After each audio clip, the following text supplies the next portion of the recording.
चरवाहा बालक और भेड़िया। एक गांव में एक चरवाहा बालक रहता था। वह रोज अपनी भेड़ों को लेकर जंगल के पास स्थित घास के मैदान में जाता। वहां वह पेड़ों को चरने के छोड़ देता और खुद एक पेड़ के नीचे बैठकर उन पर निगाह रखता। उसकी यही दिनचर्या थी। दिन भर पेड़ के नीचे बैठे बैठे उसका समय बड़ी मुश्किल से काटता था। उसे बोरियत महसूस होती थी। वह सोचता कि काश मेरे जीवन में भी कुछ मज़ा और रोमांचक आ जाए। एक दिन भेड़ियों को चरता हुए उसे मजाक सूझ आया और जोर जोर से चिल्लाने लगा, भेड़िया आया, भेड़िया आया। वहां से कुछ दूरी पर स्थित खेतों में कुछ किसान काम कर रहे थे। चरवाहे बालक की आवाज़ सुनकर वे अपना काम छोड़ उसकी सहायता के लिए दौड़े। लेकिन जैसे ही वे उसके पास पहुंचे वह ठहाके मारकर हंसने लगा। किसान बहुत गुस्सा हुए, उसे डांटा और चेतावनी दी कि आज के बाद ऐसे मजाक मत करना। फिर वे अपने अपने खेतों में लौट गए। चरवाहे बालक को गांव के किसानों को भागते हुए अपने पास आता देखने में बड़ा मज़ा आया।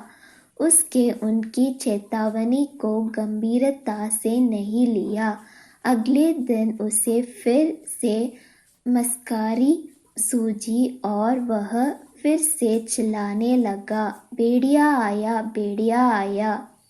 खेतों में काम कर रहे किसान अनहोनी की आशंका से फिर में दौड़े चल आए, जिन्हें देखकर चरवाहा बालक फिर से जोर जोर से हंसने लगा।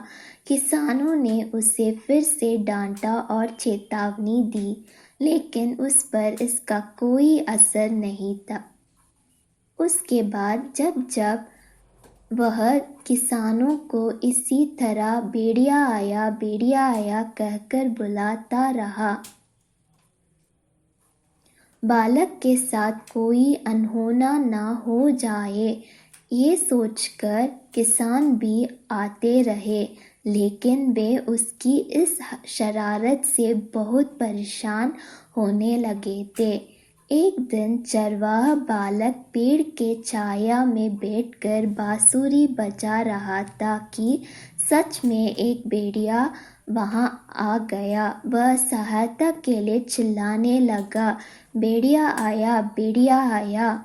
लेकिन उसकी शरारतों से तंग आ चुके किसानों ने सोचा कि आज भी ये बालक उन्हें परेशान करने का प्रयास कर रहा है, इसलिए वे उसकी सहायता करने नहीं गए। भेड़िया उसकी कुछ भेड़ों को मारकर खा गया। चरवाहा बालक दौड़ते हुए खेत में काम करने किसानों के पास पहुंचा और रोने लगा, आज सचमुच भेड़िया आया था, वह मेरे कुछ भेड़ों को मारकर खा गया। किसान बोले, तुम रोज हमारे साथ शरारत करते हो, हमें लगा कि आज भी तुम्हारा हृदय वही है। तुम हमारा भरोसा खो चुके थे, इसलिए हमें से कोई तुम्हारा मदद के लिए नहीं आया। चरवाहा बालक को अपनी गलती का एहसास हुआ और उसने प्रण लिया कि वह फिर कभी झूठ नहीं बोलेगा और दूसरों को परेशान नहीं करेगा। सीख, बार बार झूठ बोलने से लोगों की विश्वास पर चोट पहुंचती है और उनका विश्वास टूट जाता है। किसी का विश्वास पात्र बनना है तो हमेशा सच्चाई के साथ रहिए। थैंक यू बच्चों, ऐसे ही मजेदार कहानियां सुनने के लिए सब्सक्राइब करिए हमारे चैनल जंगरिला को।